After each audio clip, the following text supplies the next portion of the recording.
How's it going, everyone? Welcome back to Monitor Comics, the channel where we create comics and manga. In today's video, we're going to be discussing digital art tablets.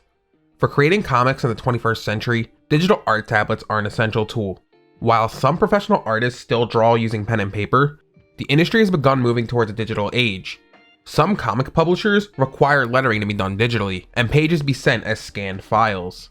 With software like Clip Studio Paint and Photoshop, creating digital comics has never been easier. Today we're going to be going over 3 different types of digital art tablets: pen tablets, graphic screen tablets, and what I like to call mobile drawing tablets.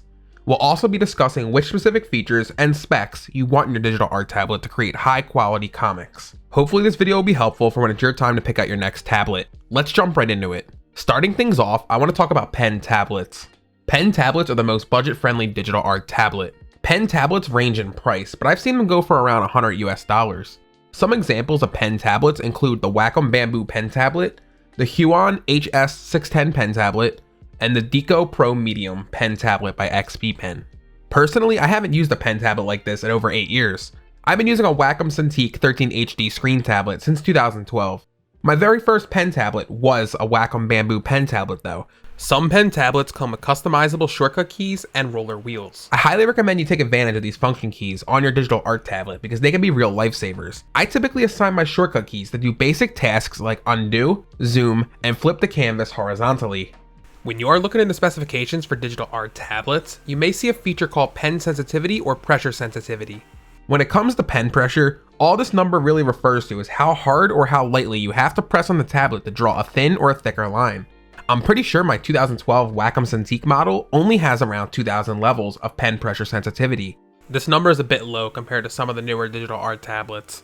I've seen some tablets with 3 times the amount of pen pressure sensitivity.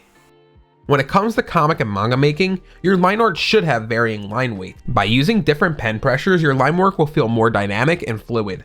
Another feature you might notice when browsing digital art tablets is a feature called screen resolution. Screen resolution is measured in a unit called LPI. LPI stands for lines per inch and tells you how many digital lines fit in a 1 inch of the tablet's physical screen. In simpler terms, the more screen resolution you have, the less blurry and pixelated your image will be the more you zoom in closer.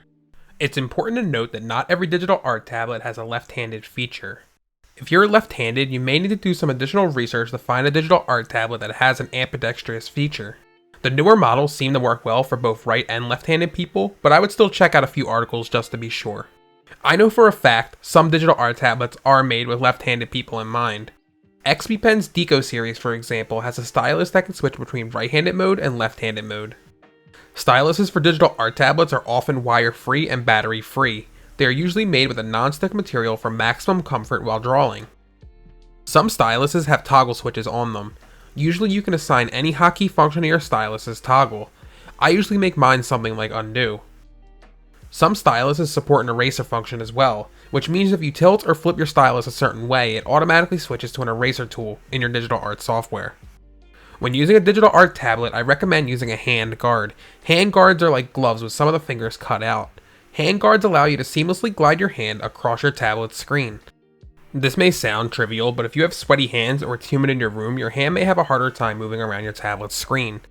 Some tablets offer this as a free gift when purchasing. With pen tablets, you're going to need to plug a few cords into your computer and some into a wall socket for it to work. From personal experience, one of the cords that is universal among all digital art tablets is an HDMI cord. What this means is that if you have a Mac system, you may need to purchase an HDMI adapter for your tablet to work with your system. Some digital art tablets offer a USB-C cable, which can solve this issue. When looking into purchasing pen tablets, it's important to understand the pen tablet workflow. When you're drawing on a tablet like this, you'll need to be looking at your computer screen to see what you're drawing. This tablet is not like working on an iPad where you can see exactly where you are drawing. Personally, I'm not a fan of using pen tablets because I can't get used to looking at a computer screen while drawing on a separate surface. I always had trouble trying to connect lines or add precise details. I've seen some artists create amazing artwork using budget-friendly pen tablets, but unfortunately that person's not me. I don't want to deter you from trying out a pen tablet because they are way more affordable than some of the tablets I'll be discussing next. Now, moving on to the second type of digital art tablet, graphic screen tablets. Graphic screen tablets are more high-end drawing tablets. Think of tablets like my Wacom Cintiq 13 HD, the XP Pen Artist 12, and the Gaomon PD 1560. Graphic screen tablets can be a bit pricier. sometimes ranging from the hundreds to thousands of dollars. Prices can jump around as newer tablets are released. Just be mindful when it comes to products like digital art tablets, you don't always need the best of the best to produce good results. What's cool about graphic screen tablets is they have digital monitors. What this means is that similar to drawing on an iPad, you can actually see exactly where you are drawing. Be mindful, when working with a graphic screen tablet, it has a workstation workflow. What this means is that they need to be plugged in your computer and into a wall socket. Some screen tablets can also be pretty large, so I don't recommend moving it around too much. As you get into higher end digital art tablets like graphic screen tablets, you may notice an increase in pen sensitivity and screen resolution. Some screen tablets may even have more function buttons or slightly different stylus options. Some, not all graphic screen tablets support touch functionality, meaning you can use your fingers to interact with your pen tablet. Honestly though, the artist is more important than the tool. A professional using a less expensive pen tablet can produce better work than an amateur using a high-end screen tablet. When shopping around for your next tablet, just keep in mind what preferences you like and what tools can do what you need them to do. Moving on to the final type of digital art tablet, we have what I like to call the mobile screen tablets. When I say mobile, I mean that they are designed for travel. Think of tablets like the iPad Pro, Surface Pro, and Wacom Mobile Studio. These types of tablets can range from the hundreds to thousands of dollars. The main reason these tablets can be so pricey is because they're typically computers. Usually these tablets are not as large as graphic screen tablets, but they are just as powerful when it comes to producing good results. Most of these tablets also support touch functionality, which is a major plus for when you're drawing. Being able to pinch to zoom is an amazing feature. Using your fingers to rotate your canvas is also super handy. When it comes to pen and graphic screen tablets, they rely on your computer's specs to function.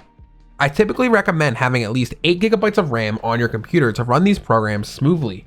Since your computer has stronger specs than something like an iPad, you'll be able to use hundreds of layers with ease. When it comes to mobile screen tablets like the iPad, I also recommend having at least 8 GB of RAM dedicated for your digital art programs. If you can afford 16 GB of RAM, then definitely go for it.